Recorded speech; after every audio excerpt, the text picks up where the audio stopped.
Yeah.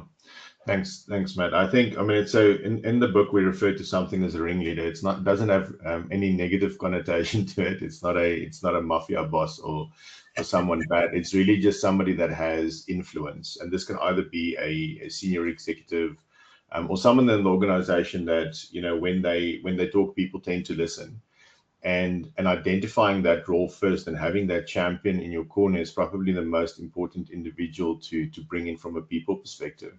And the main reason from this is as a data leader, you know what you need to do, and you need to know that you need to focus on enabling value. But this is sometimes very difficult because you need to orchestrate IT teams and business teams and other people as well to get to that point of value, and they have other priorities and they've got other stuff that they focus on. So the ringleader is just somebody that helps you sort of bring those loose ends together so that you can focus on the task at hand, and that is, enabling value at the end of the day. Yeah, So definitely. yeah, so with that in mind, I mean, it's we've seen this story play out so many times, Matt, where you have a situation where a technical team is so excited about a solution, but your business stakeholders can't see the value.